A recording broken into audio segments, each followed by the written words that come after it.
irreverent, entertaining, cool. You're listening to LA Talk Radio.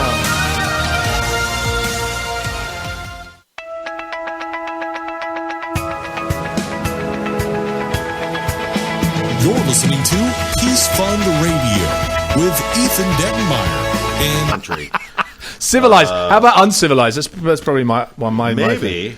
But no, No? the rooftop. What's the Rooftop. It's a song my kids like right now. The other one is X's and O's. X's and O's is anyway. Some of you might know it, but it's a song I like, and they just love it. They can't stop singing it. And although I think some of the words in it are not necessarily what they should be singing, but anyway, they don't know what they're talking about. But you'll see that when you hear the lyrics to the song. Anyway, good morning. Good morning. It is still morning, right? It is 11 o'clock. I don't know, because it feels like it's Monday to me, because I just came back from a celebrity golf tournament up in Sacramento. And how did that go? It was fabulous. Who was it with? It was with a bunch of celebrities. It was the Allen. It was for the Girls and Boys Club of Sacramento. Was the beneficiary. It was a good event, very good event. I didn't a lot of realize celebrities you played golf. Yeah, no, I didn't either. We should get. I was debating this because I don't play golf, but I do think I can probably round up a pretty good list of celebrities for a golf tournament, or even better, for a mini golf tournament. You talked about that before, actually. Are you up for that? Because I think I can do that actually quite easily. Yeah, I could do that. I mean, I'm very happy to do mini golf. Mini golf's kind of fun, but although to be honest, where they made their money, I mean, when you're looking at these things, they're making their money based on the initial sponsors that they get, not on the tour. Some they make things on the date, but they still made a good amount of money. It was it was a very well organized. It was actually organized by a good friend of mine. My feeling is if we can find a mini golf course that's been renovated since the Karate Kid came out and is not too seedy, then we might actually have a chance to round up some good celebrities, get some sponsors, and at least get something institutionalized that can ultimately be some good. And I think mini golf, that's kind of a no-brainer. Like, you don't have to play; you can go up and have a good time. It doesn't have the intimidating golf factor that for some people end up living with. You know what I mean? Yeah, I know. It is a little bit intimidating. Although the funny thing is, when the way they played it over the weekend was what they call a shotgun, and basically it's the best. Yeah, it's the best. You hit the best ball out of five of you. You hit best ball. So the scores were being ridiculous. -18, -20. And it was like, really? I mean, I couldn't even gotten +20 probably the way I was playing, let alone minus. So, but it was good. It was they had a VIP reception. It was at the Del Paso Country Club up in Sacramento. It was an inaugural Gifts to Share Celebrity Golf Classic, actually, which was good. But the thing in Sacramento right now is the water situation they have. It is really drastic. Things are brown up there, and from what I understand, you can't use your garden hose more than twice a week. If you do, it's $1,000 fine. So the issue of water is it's hitting home up north. I mean, north. It's 5 hours from here. Yeah. So I've not seen it get to that drastic level down in Los Angeles yet. But water's a very important factor. We talked about it last year when we did the Peace Fund poker tournament last year. We actually had Wellspring Hope was our charity that we supported that year, and so we're going to talk about them this morning. As we should. And yes, and we have in the studio this morning Barbara Goldberg, the founder and president of Wellspring Hope. Good morning, Barbara. How are you? Good morning, Adrian. I'm glad to see that you're here with us again. I mean, just a little bit of information on you, Barbara, because they've given me this whole thing here. So it's kind of you're a native New Yorker originally, and you had an advertising and marketing career on Madison Avenue. You founded Response Research, spent 30 years as a marketing consultant. I might have to talk to you a little bit, actually, about some marketing stuff. My pleasure. And you've worked for a lot of companies, Fortune 500 companies, Bank of America, Coca-Cola, American Airlines, Johnson & Johnson, General Motors. I mean, you've done a lot of the big companies. And is that in 2008 you started and you had some other women at the Salem Forum. You were inspired by Gil Garcetti to start Wellspring Hope, I think. Isn't that where it started from? That's right. And it was there that you, in January 2009, you were one of 6 women that went to Niger Last year when I was saying Niger, but it was Niger. Because Niger. Actually, my daughter's just started a French school, and she came back to me yesterday and she said, I in French is I. I said, well, it's the same in Italian. And now she knows, she's beginning to get the idea. She came home, counted to 10 the first day she was here in French. I was like, what? But that's because I possibly talked to her in Italian all the time. So I was like, good on you, girl. This is good. So anyway, tell me a little bit about Wells Bring Hope, because and how it started and where it went from after that trip that you started off. Well, this was a charity formed at a very grassroots level, and something that I never in a million years planned to do. A group of women, about 50 women, heard a talk by Gil Garcetti about the dire need for safe water in West Africa, and the fact that women and girls walk miles, typically 4 to 6 miles a day, to get water. Now, this was a room full of well-educated, socially aware women who had never heard about this, and we all looked at each other like, what? Why don't we know about this? This is terrible. And this is a simple problem with a simple solution. You drill a well, and people have safe water. Easy. And I felt the vibration in the room. People were engaged. And so, quite spontaneously, the next day I sent out an email to everybody who was there and said, should Salon Forum, our group, take up this cause? And came back with a resounding yes, and many of them saying, yes, and I want to be part of this. So instantly, there was a task force of about 15 women, and we said, okay, well, let's try for 5 wells in a year. And that was the beginning. And I would lie awake at night and think, how in God's name are we going to raise money for 5 wells? That was a little over $30,000.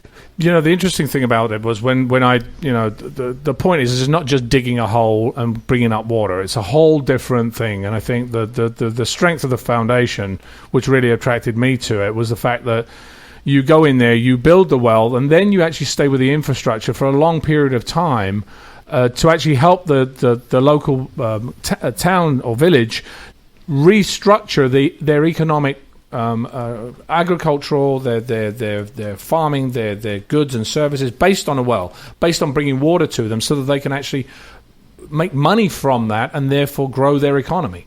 And I think that's an important part of what you do. And that's something that most people don't know. When you drill a well, obviously people are going to have safe, clean water. In Niger, where we work, child mortality is reduced by 70% instantly. But that's just the beginning, and this is what we learned when we went to Niger, especially 10 months after we started this. We realized that quality of life cannot improve, and really improve dramatically, unless you give women the opportunity to work. So when a well is drilled, girls and women no longer have to walk miles to get water. That means girls can go to school, sometimes for the first time in the history of their village. They can go to school and get an education. And then what about the women? Well, the women want to work and earn money. They know that they can do that. And they instinctively know that that will change their lives. And it does, forever. I think we dealt with it last week regarding one of our heroes of the week who actually does sewing machines for women in India. And the point is, because of socioeconomic, religious reasons or other factors, women are pushed to the side in certain economies because either they're not regarded as fit, or they're not regarded as being worthy, or they're not regarded as being able to do certain work that men can do. But women still want to work, and I think by doing that, by actually including the women in whatever society you have and being able to come together, much like social media is able to bring a much more bigger awareness to a certain issue, the same thing happens to a village when everybody in that village or everybody in that town comes together to actually do something for the village. And I think everybody has a place to actually make something happen. And that's what we found with our lady that was bringing sewing machines to women in India who were thrown out after their husband died, and they were out in society because they're not supposed to now be part of the village anymore because, they're husbandless. And I think that's a crime. But they needed to work. And like you said, the women of the village that you went to need to work and actually be able to be a contributing member of their family, of their household, and of their village. It used to be that we gave microloans to women to start small businesses. And many, many NGOs around the world did this. And then suddenly we all woke up and said, these programs are not as effective as we would like them to be, because there was one big piece missing, the educational component. Nobody taught these women what to do, how to start a small business. In Niger, many of these women don't even know how to count. So we totally transformed our program. We are the only safe water cause in the U.S. that, as part of a water project, educates women on how to start a small business. And we do it in a very cost-effective and in a very socially effective way. In a village, after a well is drilled, women come together, about 25 of them, and they form a savings group. And a facilitator from our partner, World Vision. World Vision, by the way, is one of the largest humanitarian organizations in the world, and they drill all of our wells and maintain them on our behalf. So someone comes in to train these women on how to start a small business. And within 3 to 4 months, Adrian, it is unbelievably transformational. We were just there in February.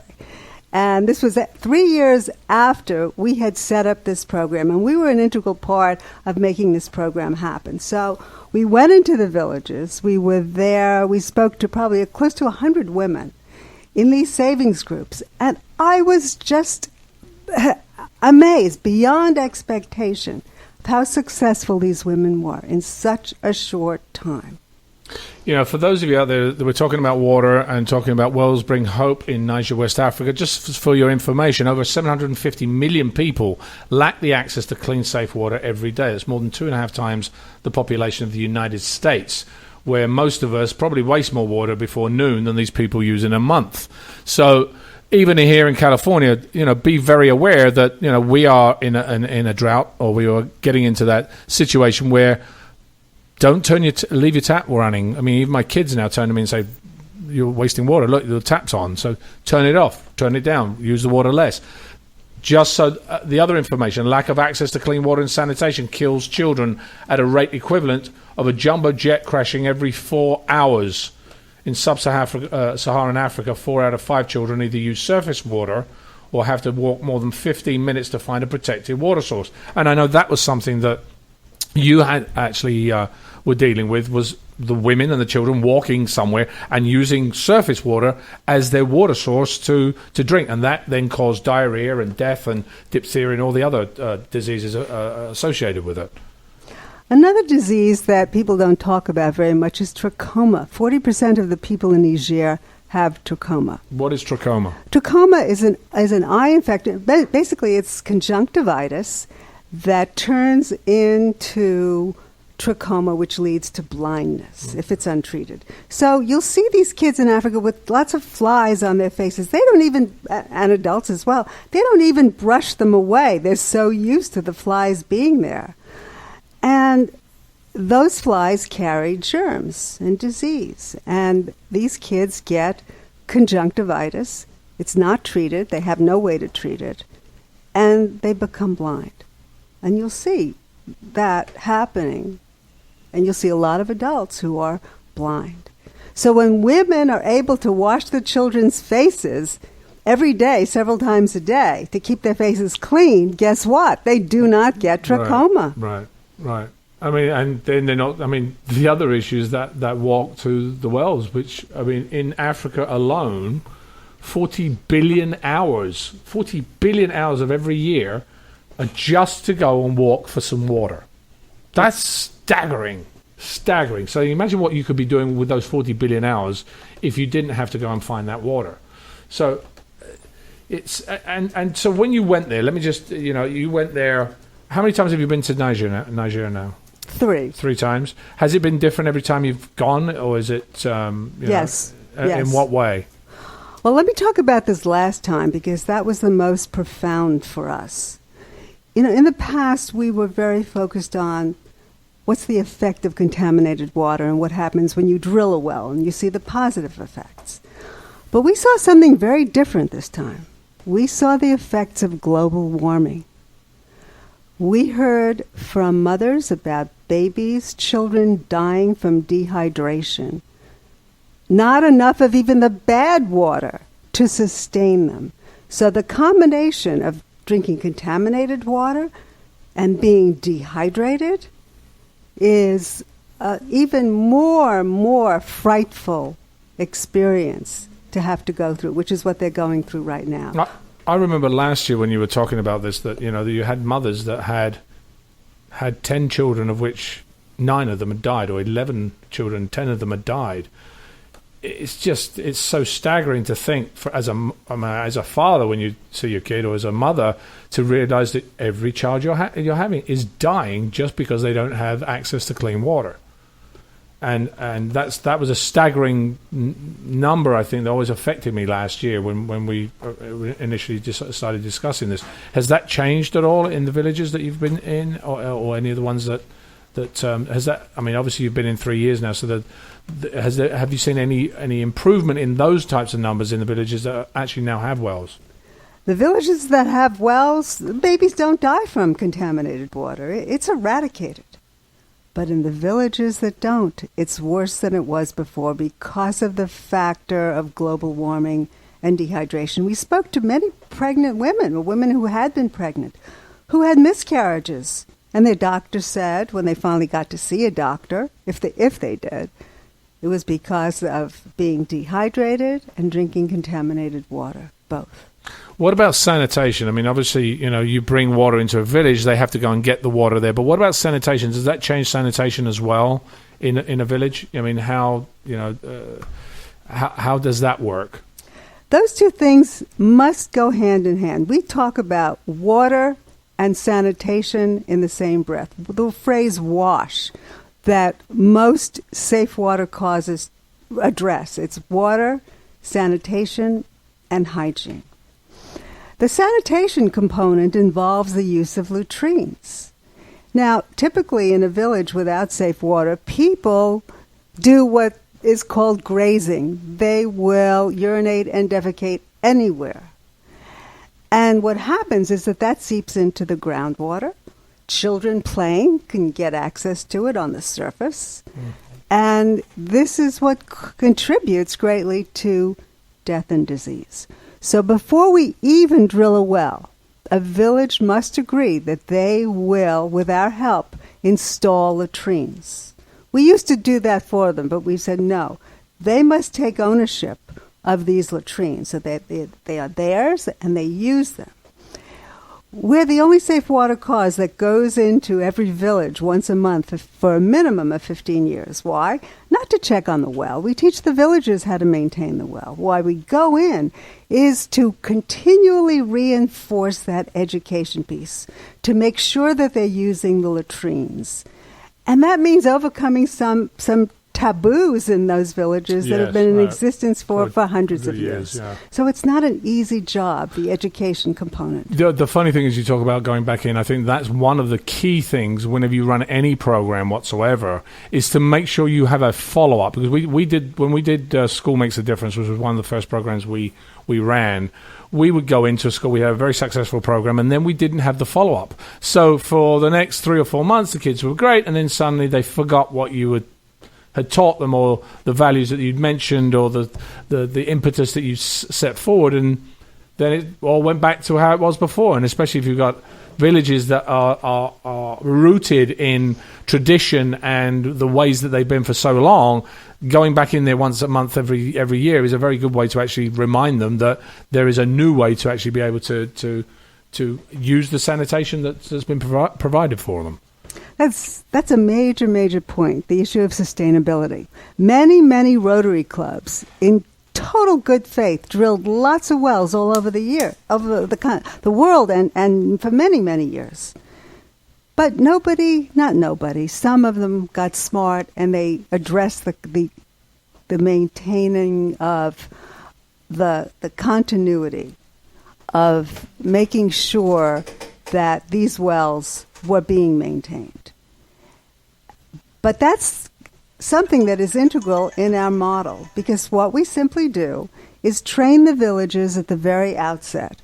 We insist that they be a part of this program, their program. It's not our well. It's not World Vision's well. It is their well. So they learn about how to take care of the well. Right.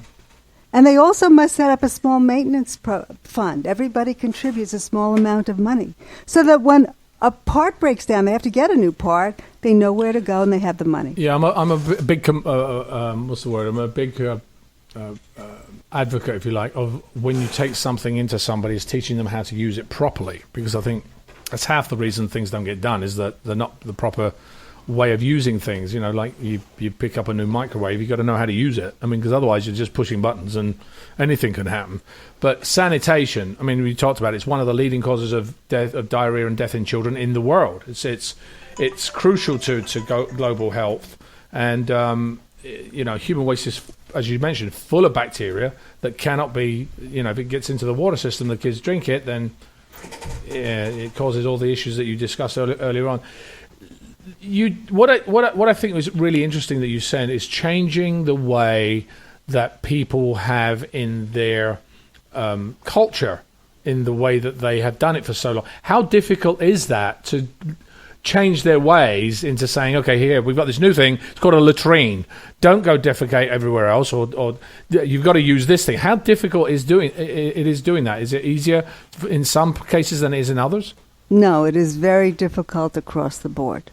It's a very, very difficult job.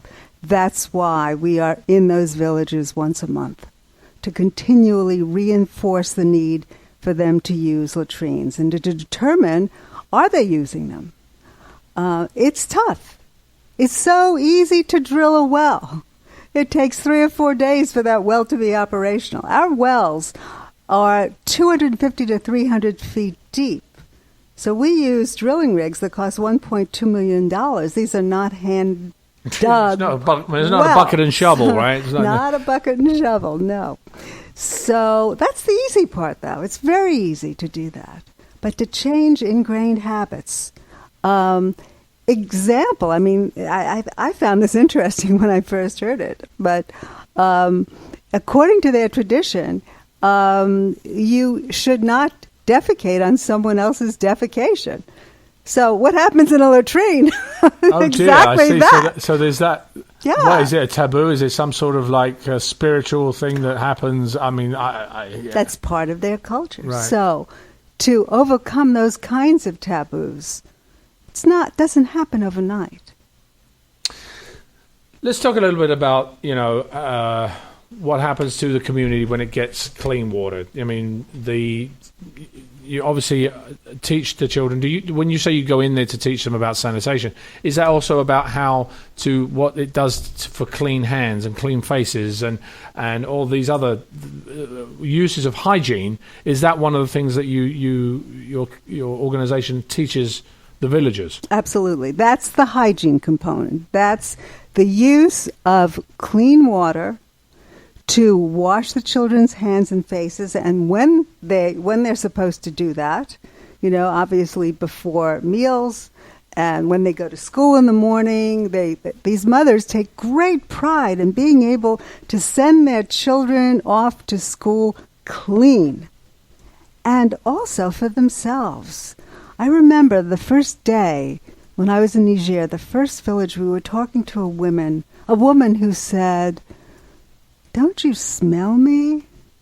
She was so embarrassed of her body odor that she had no way to clean herself. But she was aware of that. She was actually aware of it, even though it's part of her culture to that's something she was very much aware of, even though she'd done it obviously for many years. Yes.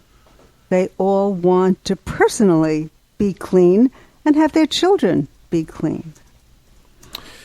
There's one thing I wanted to also bring up, which I found very interesting on this last trip to Niger. When we talked to these women about the success that they were experiencing this savings group, the things that we heard were life-transforming. these women, aside from the fact that they were able to bring in money and improve the quality of life of their families, they felt an incredible sense of personal pride and accomplishment. These are women who had never worked. They never thought that they could be of any value in that sense. And suddenly, they had that opportunity. And it so enhanced their self-esteem, their personal perception of themselves as being valued human beings. And their children looked to them. The daughters said, "Mom, I want to be just like you." So the mother is a role model for her daughters. Mm-hmm. And then her sons, same thing. "I want my wife to do what you're doing, Mom, right, because this is really going to help me." The men, interesting, a lot of people said to me, "Well, don't the men resent that the women are earning money and maybe in competition with them?" So we said, on our second day, and we started hearing this, we said, let's talk to the men, see what the men have to say. And that was extraordinary. The men were thrilled that their women were working. The men felt such an incredible sense of respect for their wives because of what they are able to do. I saw that in the video that you sent back for us for one of the wells that we funded. Yeah, I mean, it's amazing, actually. In a lot of cultures around the world, the actual men don't work. It's the women that do. When I was in, where was I? I was in Tunisia. I would get up in the morning to go to work, and I'd see all the women at the bus stops at 6, 7 o'clock in the morning. It was all women. It wasn't guys. It was really funny. It was like, really? So the guys are the ones in a lot of cultures that are not the best breadwinners per se, but it's the women that actually keep that structure together. Men, I guess, earn their money in different ways, but I have no idea how. But in Niger, 9 to 10 months of the year, the men are gone. Why? In the dry season, where are they gone? They leave. They go to either a bigger city or they cross the border. They used to cross the border into Nigeria because this area of Niger where we work is pretty close to Nigeria. But now with Boko Haram, their lives are not particularly safe when they're looking for work. Explain a little bit about Boko Haram. For those people that don't know who... Okay. Boko Haram is a terrorist group. They've now affiliated with ISIS, and they have occupied the northeastern part of Nigeria. They were the ones that were in the press about a little over a year ago, about a year and a half ago, when they kidnapped 262 schoolgirls and have never returned them, have kept them in hiding in the jungles. The Nigerian government is corrupt, one of the most corrupt governments in the world. And they, under Goodluck Jonathan, the previous president, virtually nothing was done to eradicate them. And these poor villagers were really at the mercy of a devastating group that was very powerful. And it's funny because, I remember reading about the 200 girls and not really seeing what the outcome of it was, and that's what happens in the media. It gets in the media for a minute. Everybody says, "Oh my God, this is terrible," and then it's on to the next one, and they forget. I mean, I didn't even realize that the girls had not been returned yet, and God knows what has happened to them in that period of time and what they've been subjugated to, because I'm sure, it's not pleasant. And many more girls have been taken as well. All right, let's get a little bit of uplifting. We've talked about this for a second. John Beerley, is John around at the moment? Yes, good morning, Adrian and Ethan, and Barbara, welcome to Peace Fund Radio. We're honored to have you on. Thank you. So, John, I know that we have a few updates from you this morning regarding our Heroes of the Week, and go ahead, I'll just let you go forward for us. Yeah, well, before I go forward, I wanted to let all of our listeners know you can go to latalkradio.com, search for the Peace Fund, go into our archive to our Wednesday, September 24th, 2014 show, where we had Gil Garcetti from Wells Bring Hope on the show, and also a Hero of the Week named Kevin Kilroy. Now, she had raised over $100,000 for Wells Bring Hope at the time. I'm sure she's raised more since.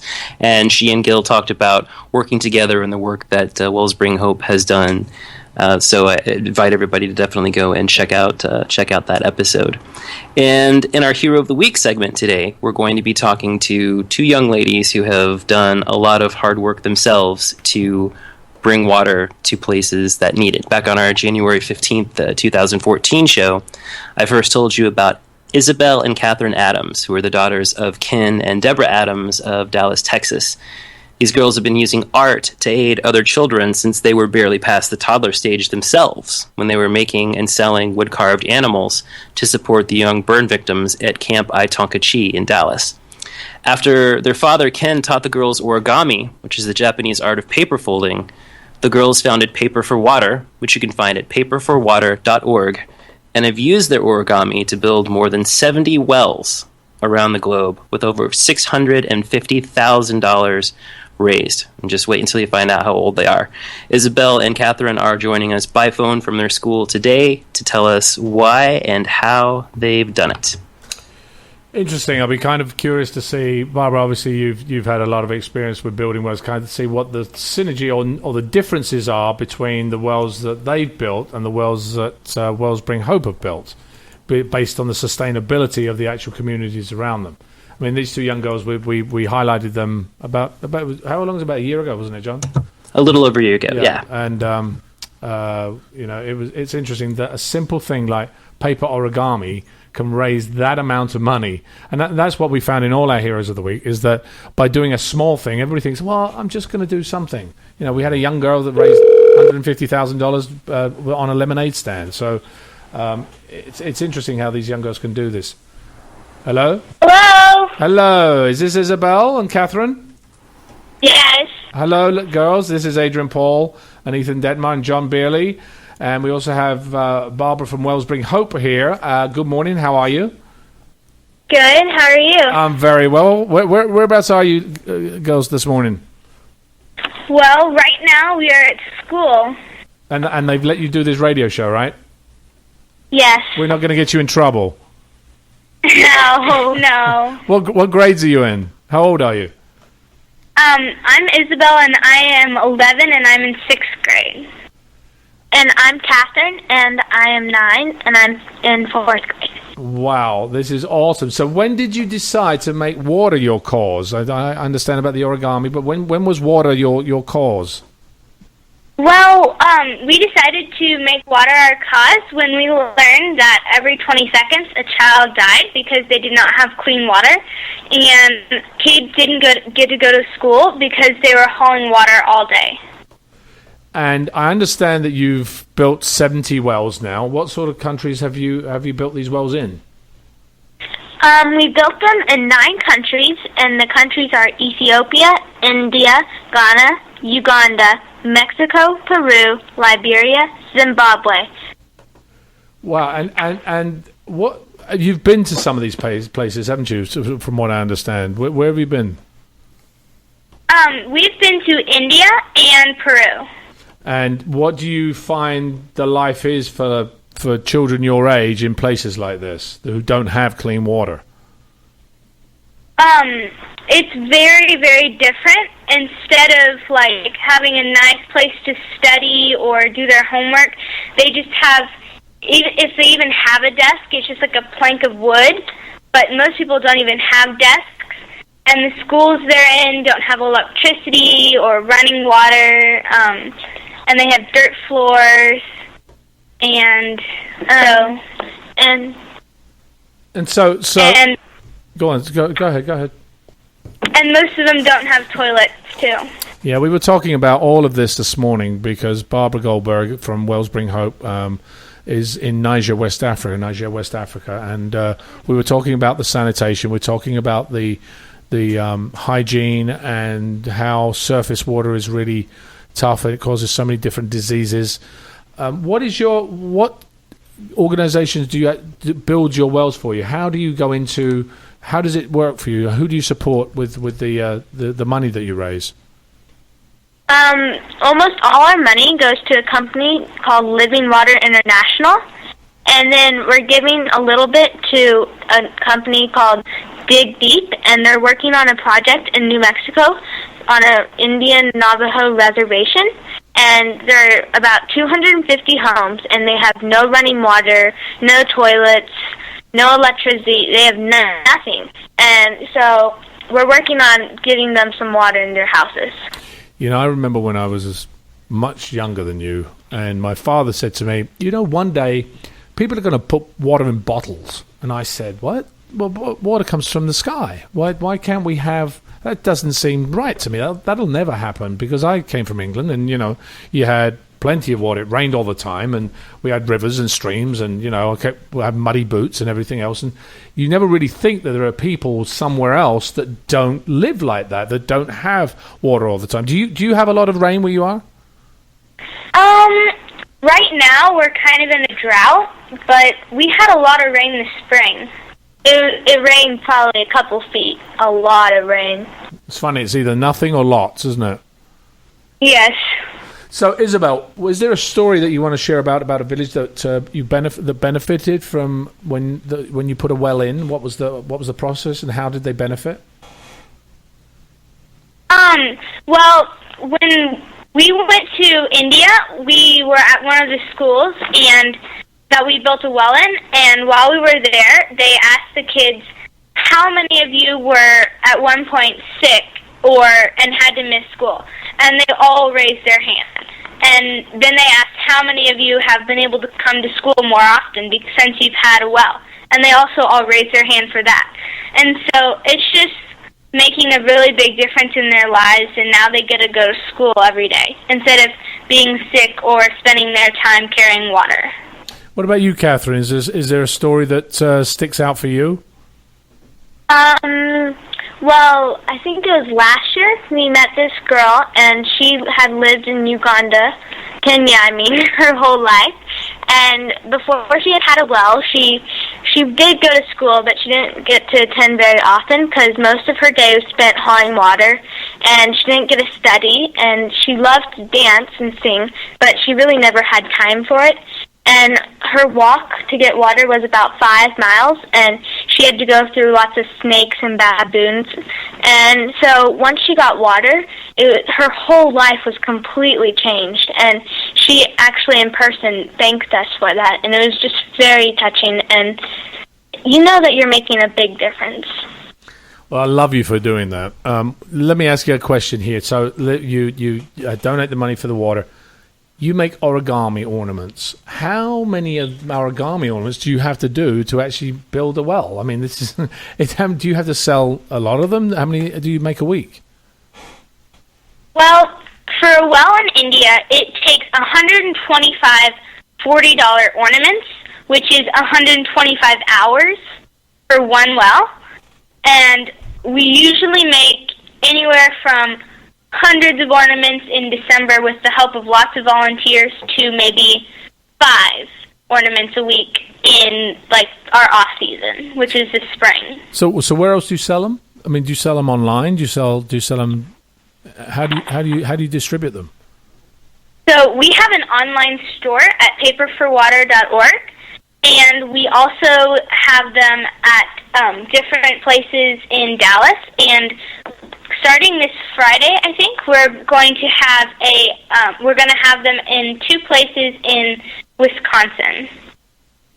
All right. So here's a question for both of you. I think it's, in my calculations, it was about $5,000 for a well. I think that was about my calculation. You said it was something of that nature. I think so. Is it the same in every country? The same amount of ornaments you have to sell to build that well, or is it different in different countries? No, the money can range from about $5,000 to about $15,000. That's about the average. 15,000. That's very high. I mean, Barbara looked shocked for a second there, because usually in Niger, where Barbara works, it's actually about. Well, in actuality, we fund $5,600, but World Vision, our partner, matches that. Oh, so it's about 10. So it's about 11,000, right. 200. Right. Okay. Because that's deep drilling. Right. Well, I guess it depends on how. So, girls, if you've been to all these places, what have you learned about the world? First of all. Hello, you girls still there? I think we might have lost them. Hello. I think we lost them for a second, Barbara. It's because you said something. That's what it was. we might get them back in a second, but I don't know why there's a technical difficulty here in Peace Fund Radio. We're working hard to get the line back in a minute. But it's not a technical difficulty here, actually. It's on their end. No, I didn't say here. I said in general. You did use, I said we have a technical difficulty in general. So what were you going to say, Barbara? I'm so thrilled that you brought these two young girls on this program, because what we found is that kids are the most amazing advocates for safe water. Kids today are global citizens. I have a lot of people say to me, this young generation, and I said, no, I don't see that. I see extraordinary young people who very quickly understand the needs of people less fortunate than they are in other parts of the world, and a very, very strong desire to help them, and enormous creativity in how they can do that. And these two girls are a great example of exactly that. And we have kids in very much the same way doing their own thing, like Kevin Kilroy. An extraordinary young woman who, is not particularly comfortable standing in front of a group of people, and yet stood up in 5 masses at a church in one day and raised enough for 2 wells, and that was just the beginning.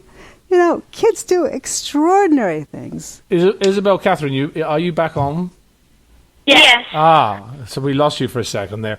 So you heard what Barbara said here. I mean, obviously it changes a lot of people when they get there. What have you learned in the travels you've done? What have you learned about the world?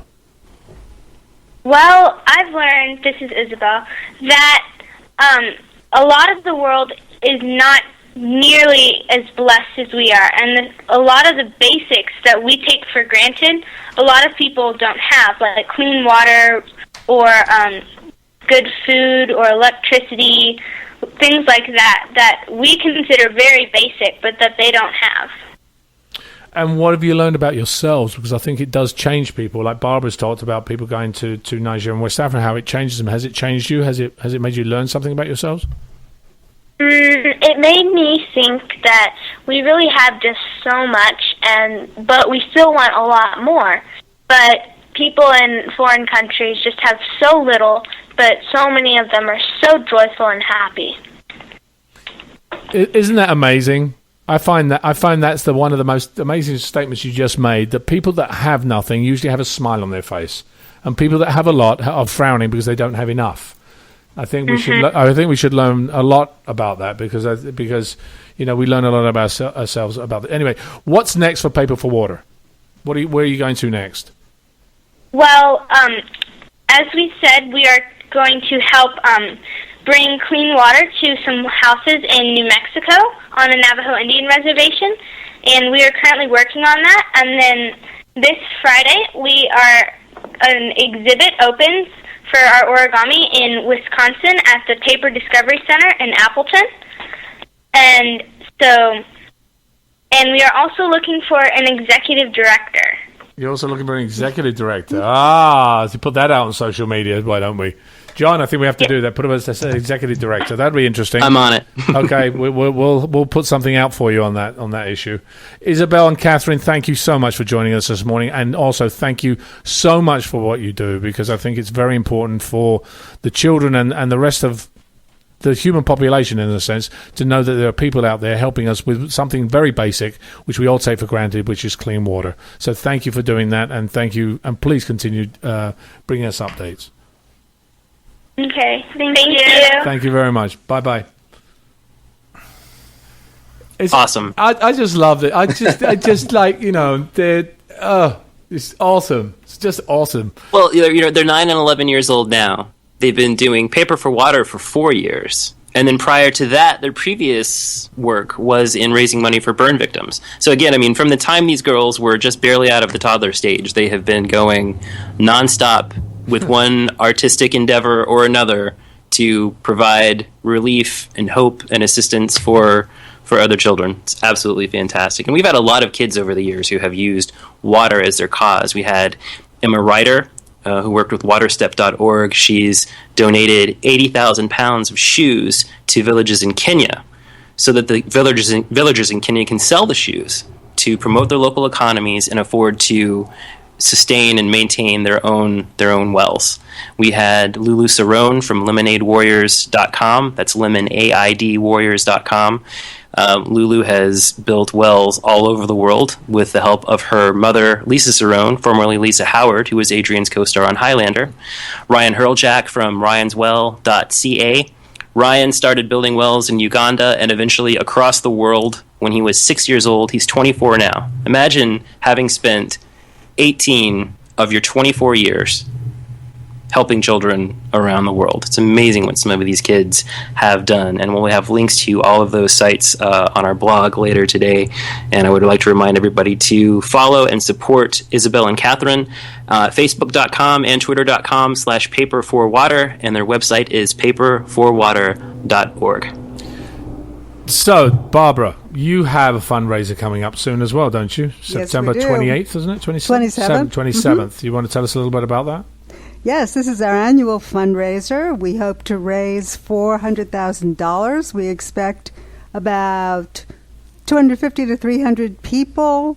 We will have the cast of the TV series on TNT, Major Crimes, with us. They just shot a PSA for us, public service announcement, which we're really excited about.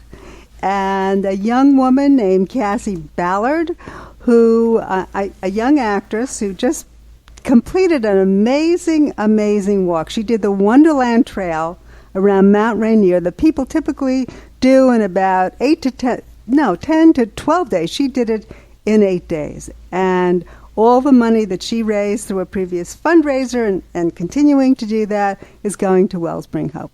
That's awesome. That's awesome, and so it's great to see that in the short period of time you have so much support, because it's something that's obviously very close to a lot of people's heart, bringing clean water to people that don't have it.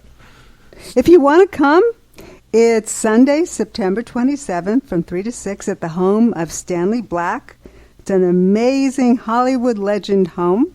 Just email me, Barbara@wellspringhope.org. Fabulous. All right. John, we got about 3 minutes left, I think. Are we doing about 3 minutes, Ethan? Something like that.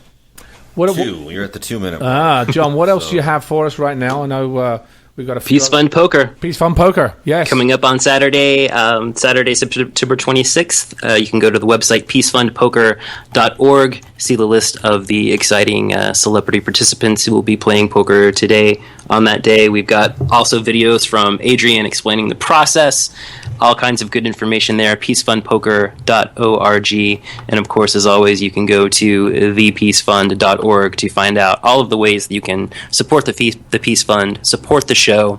Follow us on Twitter, on Facebook, at The Peace Fund, at Peace Fund Radio. Follow Adrian at AdrianPaul1 and Ethan at Combat Radio. And Barbara, do you have a link that people can find Wellspring Hope? Yes, wellspringhope.org.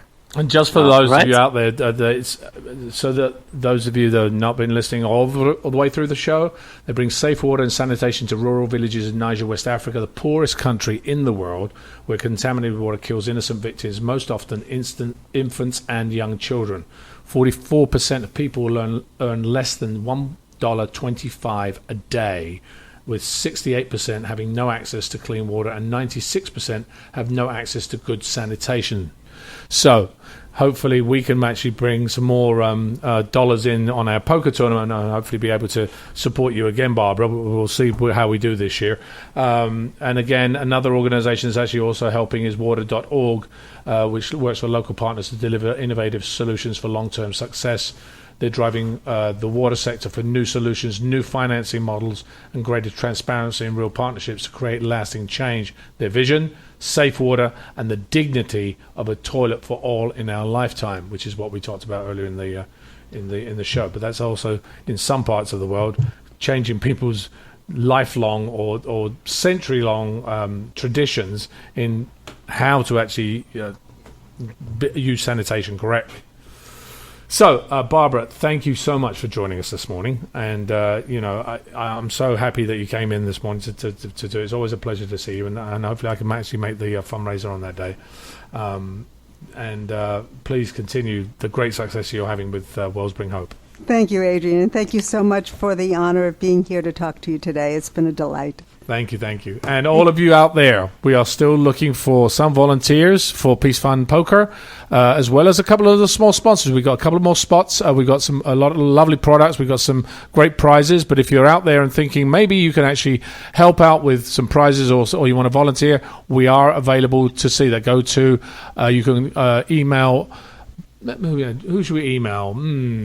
Beverly at thepeacefund.org, or you can look on the Peace Fund Poker site to see who else you can actually contact through there. Ethan, thank you for supporting me this morning and doing this. Obviously, Beverly Shahara, our executive producer of the show, and all the other people at Peace Fund Poker and at the Peace Fund that continue to help us bring more information and help make this world a little bit better. I want to leave you with a quote by Jean-Michel Cousteau, who's a fantastic pioneer. He says, "We have the ability to provide clean water for every man, woman, and child on the earth. What has been lacking is the collective will to accomplish this. What are we waiting for? This is the commitment we need to make to the world now." This is Adrian Paul and Ethan Dettenmaier. We'll talk to you again.